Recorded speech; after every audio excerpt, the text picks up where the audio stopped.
Welcome to special analysis. నేను అమ్మమంటవా. ఈ రోజు అనాలిసిస్ లో భాగంగా మనం తీసుకోబోతున్న టాపిక్ ఏంటంటే, ఈ రోజు అనాలిసిస్ కి నేను ఒక టైటిల్ పెట్టడం జరిగింది. లోకేష్ ఇప్పుడు టాక్ ఆఫ్ ది ఏపీ, శత్రువులైనా సరే పొగడాల్సిందే అని చెప్పేసి నేను టైటిల్ ఇవ్వడం జరిగింది. ఆ అంశం గురించి ఈ రోజు మనం అనాలిసిస్ చేసుకునే ప్రయత్నం చేద్దాం. ఇక్కడ లేటెస్ట్ గా జరిగిన ఒక డెవలప్మెంట్ 10th క్లాస్ కు సంబంధించి రాష్ట్ర వ్యాప్తంగా 2 తెలుగు రాష్ట్రాల్లో కూడా ఫలితాలు రిలీజ్ అయ్యాయి. సో ఏపీలో కూడా అలాగే రిలీజ్ కావడం జరిగింది. అయితే గతానికంటే భిన్నంగా, గతంలో ఎప్పుడూ లేని విధంగా ఈసారి జడ్పీ స్కూల్స్ కి అంటే ప్రభుత్వ పాఠశాలకు చెందిన విద్యార్థులు పూర్తి స్థాయిలో ఏపీని తలగరేసేలాగా చేశారు. ఈ రోజున ఆ స్థాయిలో వాళ్ళు సాధించిన రిజల్ట్ అటు ప్రభుత్వ పాఠశాలల గొప్పతనాన్ని కూడా చాటి చెప్పాయి. అంతేకాదు ప్రభుత్వ పాఠశాలలో వాళ్ళ ఇమిటీస్ కానీ లేకపోతే టీచర్స్ వాళ్ళకి ఇచ్చే విద్యాబోధన కానీ వీటన్నిటిలో ఎలాంటి మెరుగైన వస్తువులు వచ్చాయి అనేది కూడా మనకి కనిపిస్తా ఉంది. కేవలం వాళ్ళకి వచ్చిన మార్క్స్ పరంగానో లేకపోతే ఇంకో దాని పరంగానో మనం ఓన్లీ అనలైజ్ చేయలేము. ఎందుకంటే ఈరోజు గ్రౌండ్ రియాలిటీస్ లో ఏ స్థాయిలో పాఠశాలలో ఇమ్యూనిటీస్ కానీ ఏదైతే పాఠశాలలో అభివృద్ధి కానీ జరుగుతుందనే దానికి ఈ రిజల్ట్ ఒక ప్రత్యక్ష ఉదాహరణ. టీచర్స్ కో లేకపోతే స్థానికంగా ఉన్న ఉపాధ్యాయులకో స్టూడెంట్స్ కో బేసిక్ ఇమ్యూనిటీస్ కల్పించకుండా వాళ్ళని ఎక్కడో ఏ చెట్ల కిందో కూర్చోబెట్టేసి మీరు చదవండిరా అంటే అది ఎట్లా ఉంటుందని దాని రిజల్ట్ మనం ఎన్నోసార్లు చూసాం. అలా కాకుండా ప్రతి విషయంలో వాళ్ళని మోటివేట్ చేస్తూ, ప్రతి విషయంలో వాళ్ళని మెరుగైన సమాజం దిశగా నడిపిస్తూ ఆ స్థాయిలో ఈ రోజు ప్రభుత్వం ఫోకస్ పెట్టిన తీరు నిజంగా ఏపీ మొత్తాన్నే కాదు అటు ప్రభుత్వాన్ని కూడా, ప్రభుత్వ పాఠశాలను కూడా సగర్వంగా తలెత్తుకునేలా చేసింది. తమకు ఒక 5% పూర్తి స్థాయిలో తమకు విద్యాబుద్ధులు నేర్పిస్తే, తమను సరైన గాడిలో పెడితే తాము 100% రిజల్ట్ ఇస్తాము అనడానికి ఈ రోజు జడ్పీ స్కూల్లో చదువుకొని బయటకు వచ్చిన విద్యార్థులే ఒక నిదర్శనం అనుకోవాలి. వాళ్ళు సాధించిన రిజల్ట్ చూసిన తర్వాత నిజంగా మనకు కూడా గర్వంగా అనిపిస్తుంది. మనం చదువుకుంది కూడా మేమంతా బ్యాక్గ్రౌండ్ అంతా జడ్పీ స్కూల్స్లోనే, గవర్నమెంట్ కాలేజీలోనే చదువుకొని వచ్చాం, తెలుగు మీడియంలో. అది కూడా ఆ తర్వాత పీజీకి వెళ్ళాక కానీ ఇంగ్లీష్ మీడియం టచ్ చేసే ప్రయత్నం చేయలేదు. అయినా సరే ఈ రోజు చూస్తే గవర్నమెంట్ స్కూల్లో అంటేనే చాలా మంది మనం చూస్తాం. ఆల్మోస్ట్ ఒక 20 years గా పూర్తి స్థాయిలో ఒక కాంక్రీట్ జంగిల్స్ లాగా స్టూడెంట్స్ రూమ్స్ ను మార్చేసిన పరిస్థితి. గొడుగుల్లాగా పుట్టుకొచ్చే ప్రైవేట్ పాఠశాలన్నీ ర్యాంకుల హడావిడిలోని ఆ ర్యాంకులు సాధించే క్రమంలో తమ పిల్లల మీద తల్లిదండ్రులు పెడుతున్న ప్రెషర్స్ కానీ ఎక్కడికో it's all leads to somewhere. ఆఖరికి కొంతమంది సూయిసైడ్స్ కూడా లీడ్ చేస్తూ ఉన్నాయి. అలాంటి పరిస్థితి నుండి ఎలాంటి ప్రెషర్ లేకుండా, ఎలాంటి ఒత్తిడి లేకుండా ఒక సహృద్భావ వాతావరణంలో, ఒక సహజమైన వాతావరణంలో, అది కూడా గవర్నమెంట్ స్కూల్లో చదివిన స్టూడెంట్స్ ఈ స్థాయిలో సత్తా చాటారు అంటే 500కు పైగా మార్కులు సాధించిన వాళ్ళే ఒక్కొక్క పాఠశాలలోంచి అంతమంది ఆణిముత్యాలు వెలుగులోకి వస్తూ ఉంటే ఈరోజు నిజంగా ఇది మనం గర్వపడాల్సిన సందర్భం. అంతేకాదు ఇక్కడ మనం చూస్తే ఫస్ట్ టైం ఎప్పుడు కూడా మనం చూసాం, ఈనాడు కానీ ఆంధ్రజ్యోతి కానీ ఎక్కువగా కమర్షియల్ యాడ్స్ ఉంటాయి ఫస్ట్ పేజీలో. ఏ నారాయణకి సంబంధించో, ఏ చైతన్యకి సంబంధించో, ఏ ఐఐటి జేఈ మెయిన్స్లోనో ఇలాంటి రిజల్ట్స్ వచ్చినప్పుడు ఎవరికి వాళ్ళు దాంట్లో ఫుల్ పేజీ యాడ్స్ ఇచ్చేసి పూర్తి స్థాయిలో వార్తలు కూడా లేకుండా ఉంటాయి. ఆ రోజు పేపర్ చూడాలంటేనే మనకు చిరాగ్గా ఉంటుంది అనమాట. ఆ ర్యాంక్ మాదే అని డబ్బా కొట్టుకుంటూ ఉంటారు. ఇదే చూస్తూ ఉంటాం మనం ఎక్కడ చూసినా. అయితే దీనికంటే భిన్నంగా వాళ్ళు ఆ స్థాయిలో 592 హైయెస్ట్, ఆ స్థాయిలో మార్కులు సాధించడం ఒక ఎత్తు అయితే, దాన్ని ఈరోజు ప్రభుత్వం ఇనిషియేట్ తీసుకొని దాన్ని సగర్వంగా నిలబడి అని చెప్పేసి ఆ స్థాయిలో కొటేషన్ ఇచ్చి దాన్ని అన్ని పేపర్స్లో, ఏపీకి చెందిన అన్ని ఎడిషన్స్లోని మెయిన్ పేజీలోని దాన్ని ఒక యాడ్ రూపంలో, ఒక ప్రకటన రూపంలో ఇవ్వడం అనేది మాత్రం నిజంగానే హ్యాట్స్ ఆఫ్. ఈ విషయంలో ఈ ఆలోచన ఎవరికి వచ్చిందో కానీ, అంటే ఇక్కడ పూర్తి స్థాయిలో తమ పనితీరు ఏంటి అనేది ఆ విద్యార్థులే చెప్తా ఉన్నారు. ఆ విద్యార్థులకు వచ్చిన మార్కులు మాట్లాడుతూ ఉన్నాయి. ఈ రోజు ప్రభుత్వం మాట్లాడక్కర్లా, విద్యాశాఖ మంత్రిగా లోకేష్ మాట్లాడక్కర్లేదు. సో ఆ ప్రకటన ఇచ్చిన తర్వాత మొత్తం మారుమూల పల్లెల్లో ఎవరైనా సరే ప్రభుత్వ పాఠశాలకు సంబంధించి ఇంకేమైనా అనుమానాలు ఉన్నా ఈరోజు పటాపంచలు అయిపోయిన పరిస్థితి. ఈరోజు ప్రభుత్వ పాఠశాలకు వెళ్తే ఎంత అవుతుంది చదువుకుంటే బుక్స్తో సహా, అదే ఏ ప్రైవేట్ స్కూల్లోనూ చేరిస్తే ఏమవుతుంది అనడానికి ఎన్నో ఉదాహరణలు చూస్తున్న పరిస్థితుల్లో ఈరోజు తల్లిదండ్రులు కూడా బేరీజ్ వేసుకుంటారు. ఎప్పటికైనా మనకి నిలబడేది ప్రభుత్వ పాఠశాలే కదా, దాన్ని మనం కాపాడుకోవాలని తల్లిదండ్రులు కూడా ఈ రిజల్ట్ చూసిన తర్వాత ఎక్కువగా ఈరోజు ప్రభుత్వ పాఠశాల మీద ఫోకస్ పెట్టే అవకాశం ఉంటుంది. అయితే ఇదంతా ఒక చర్చ జరుగుతుంది. గతంలో ఎప్పుడూ లేని విధంగా ఆ స్థాయిలో రిజల్ట్ ఇవ్వడం వాళ్ళు ఒక ఎత్తు అయితే, స్టూడెంట్స్ వాళ్ళని ఆ దిశగా తీర్చిదిద్దిన టీచర్స్ కూడా అంత కమిటెడ్గా వాళ్ళు పనిచేయడం, స్టూడెంట్స్కి విద్యాబుద్ధులు నేర్పించే విధంగా, వాళ్ళని సరిగా ఇన్ టైంలో చదువు చెప్పి గాడిలో పెట్టే విధంగా స్టూడెంట్స్ పనితీరే కాదు, వాళ్ళ ప్రవర్తన వెనుక, వాళ్ళ చదువు వెనుక, వాళ్ళ ర్యాంకుల వెనుక, ఈరోజు వాళ్ళు సాధించిన మార్కుల వెనుక కూడా టీచర్సే ఉన్నారు. ఆ స్థాయిలో వాళ్ళ పనితీరు చూపెట్టబట్టే ఈ స్థాయిలో రిజల్ట్స్ వస్తూ ఉన్నాయి. అయితే ఇక్కడ ఒక చర్చ ఏంటంటే, దీన్ని వినూత్నంగా ప్రజెంట్ చేసే ప్రయత్నం ప్రభుత్వం వైపు నుంచి, ప్రభుత్వమే ఈరోజు ఏదైతే సగర్వంగా నిలబడి అనే యాంగిల్లో ఒక యాడ్ ఇచ్చి అందరినీ, ప్రతి ఒక్క పేరెంట్ని, ప్రతి ఒక్క స్టూడెంట్ మనసులను కూడా టచ్ చేసే ప్రయత్నం చేశారు. ఇది ఒక ఇన్నోవేటివ్ థాట్. ఎవరు ఆలోచన చేశారు కానీ దీన్ని నిజంగా మనం పొగడాల్సిందే. అయితే this all credit to Lokesh అనేది ఈ రోజు చాలా సీరియస్ గా నడుస్తున్న చర్చ రాష్ట్ర వ్యాప్తంగా. కేవలం అధికార పార్టీలోనో లేదా చంద్రబాబు నాయుడు పొగిడితేనో విద్యాశాఖ మంత్రిగా ఉన్న లోకేష్ ని, లేకపోతే పవన్ కళ్యాణ్ ట్వీట్ చేస్తేనో, మిగతా మంత్రులు లోకేష్ ని ఆకాశానికి ఎత్తేస్తేనో ఈరోజు మనం ప్రత్యేకంగా చెప్పుకోవాల్సిన అవసరం లేదు. ఆ పొగడతలు ఎలాగో ఆయనకు దక్కుతాయి.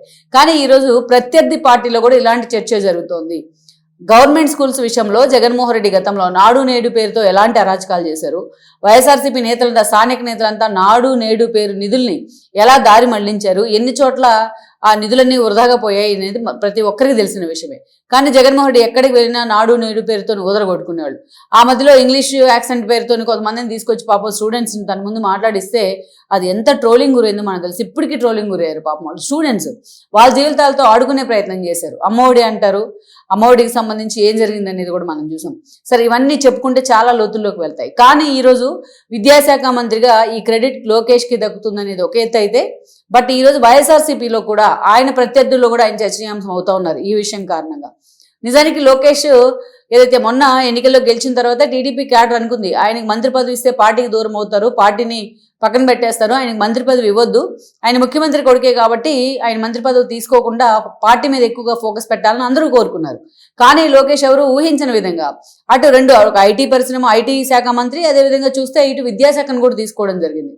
ఐటీ శాఖ అంటే ఓకే, ఆయన యువకుడు, గతంలో ఐటీ శాఖ మినిస్టర్గా పనిచేశారు, రాష్ట్రంలో ఇప్పుడున్న పరిస్థితుల్లో ఏదో కంపెనీలు రాష్ట్రానికి తీసుకురావాల్సిన బాధ్యత ఉంది, సో అందుకని తీసుకున్నారనుకోవచ్చు. కానీ విద్యాశాఖని తెలిసి ఎవరు కూడా తీసుకోరు. కానీ అలాంటి ఛాలెంజ్ని లోకేష్ స్వీకరించే ప్రయత్నం చేశారు. ఎలాగైతే మంగళగిరిలో ఓటమి తర్వాత మళ్ళీ మంగళగిరి నుంచే పోటీ చేసి గెలిచారో, అలాగే పూర్తి స్థాయిలో విద్యాశాఖను టచ్ చేసే ప్రయత్నం చేశారు ఆయన. మీకు సాచురేషన్ పాయింట్ అనేది ఉంటుంది ఒకటి. ఏ యాంగిల్ అయినా ఎక్కడైనా సాచురేషన్ పాయింట్ ఉంటుంది. కానీ విద్యాశాఖకు సంబంధించి కానీ, అటు జాబ్స్ విషయం కానీ, జాబ్ క్యాలెండర్స్ విషయం కావచ్చు, ఉద్యోగుల విషయం కావచ్చు, ఇవన్నీ కూడా చాలా తలనొప్పితో కూరుకుని, చాలా క్రిటికల్ ఎడ్జ్ ఆఫ్ స్పోర్ట్ అంటాం కదా, అలాంటి ఇష్యూ. కానీ అలాంటి శాఖనే లోకేష్ తీసుకొని ఈరోజు దాన్ని సమర్థవంతంగా నడిపిస్తున్న తీరు మనం చూస్తూ ఉన్నాం. ఇప్పటికి ఏ ప్రభుత్వ పాఠశాలకు సంబంధించి అటు స్టూడెంట్స్ తోని, పేరెంట్స్ తోని ఎక్కడైనా సరే టీచర్స్ తోని మీటింగ్ జరగడం మనం చూసామా? అదే తన తండ్రితో పాటు, తన తండ్రి చంద్రబాబు నాయుడుతో పాటు లోకేష్ ఈ కార్యక్రమాన్ని రాష్ట్ర వ్యాప్తంగా ఇనిషియేట్ చేసే ప్రయత్నం చేశారు. పేరెంట్స్ టీచర్స్ మీటింగ్ స్టూడెంట్స్తో కలిసి. అది తను కూడా తన తండ్రితో కలిసి కొన్ని చోట్ల పాల్గొనడం జరిగింది. అతను చేసిన ఇన్నోవేటివ్స్, ఓకే, ఎవరైనా సరే ప్రభుత్వం కేటాయించే నిధులను బట్టి ఎమ్యూనిటీస్ కల్పించడమో లేదా కొత్త పథకాలు తీసుకురావడం ఇలాంటివన్నీ చేస్తూ ఉంటారు. కానీ అపార్ట్ ఫ్రమ్ ఆల్ దీస్ కొంత ఇన్నోవేటివిటీని, దానికి ఇన్నోవేషన్ జోడించడం ద్వారా అద్భుతాలు సృష్టించవచ్చు అనేది ఈ రోజు అర్థమవుతోంది. సరే, డిజిటల్ క్లాసెస్, డిజిటల్ టెక్నాలజీని డెవలప్ చేసే దిశగా ప్రభుత్వం కొన్ని ఒప్పందాలు కుదుర్చుకుంటా ఉంది. గతంలో కూడా కొన్ని ఒప్పందాలు ఉన్నాయి. సరే, ఇది పక్కన పెడితే ఈరోజు ప్రత్యేకించి మోరల్ వాల్యూస్ పెంపొందించే విధంగా, అటు టీచర్స్లో కూడా ఇన్స్పిరేషన్ కలిగించే విధంగా కొన్ని కార్యక్రమాలు చేపట్టడం జరిగింది. ఇందాక నేను చెప్పిన పేరెంట్స్ టీచర్స్ మీటింగ్.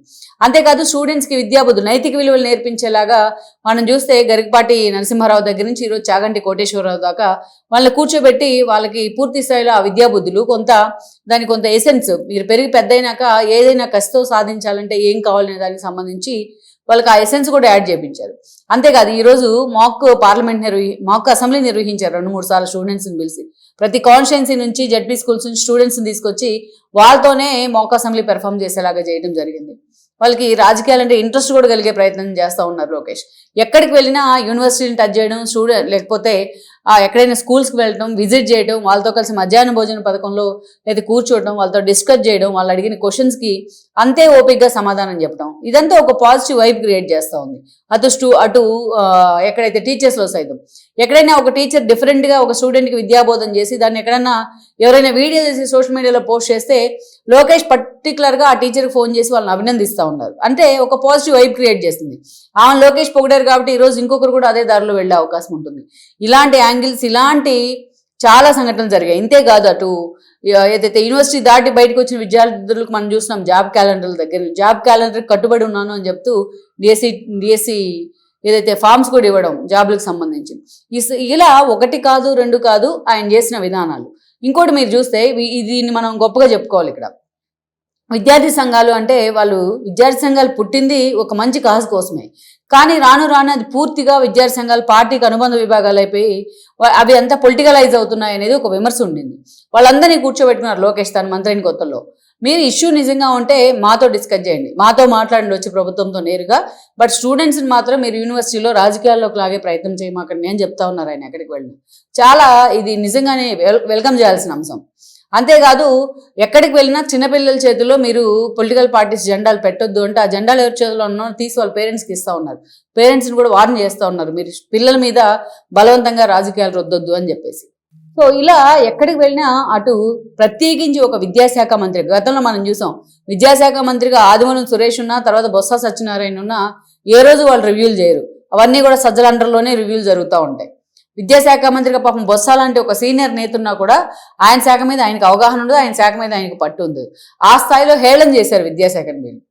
దాన్ని ఈరోజు పూర్తి స్థాయిలో గార్డెన్ పెడతమే కాదు, వీసీలు నియమించడం దాకా యూనివర్సిటీలో ఎక్కడ యూనివర్సిటీ లాంటి ఇష్యూ లేకుండా పూర్తి స్థాయిలో ప్రక్షాళన చేయడం వరకు ఇలా స్టూడెంట్స్ని జెడ్పీ హై స్కూల్స్ని ఈరోజు ఏ స్థాయిలో పూర్తి స్థాయిలో మనం చూసినట్టయితే స్టూడెంట్స్కి సంబంధించి వాళ్ళ భవిష్యత్తుకు బంగారు బాట దిద్దే విధంగా ఈరోజు లోకేష్ చేస్తున్న ప్రయత్నం మాత్రం ఇప్పుడు టూ ఇయర్స్కే ప్రభుత్వం ఏర్పడి 2 ఏళ్ళు కూడా పూర్తి కాకముందే ఈ స్థాయిలో రిజల్ట్ ఉంది అంటే 5 ఏళ్లలో నిజంగా జెడ్పీ స్కూల్లో జాయిన్ చేసే స్టూడెంట్స్ని నిజంగా వాళ్ళు ఎంతటి ఆణిముత్యాలుగా తయారవుతారు అనడానికి ఇది ఒక నిదర్శనంగా మనం చెప్పుకోవాలి.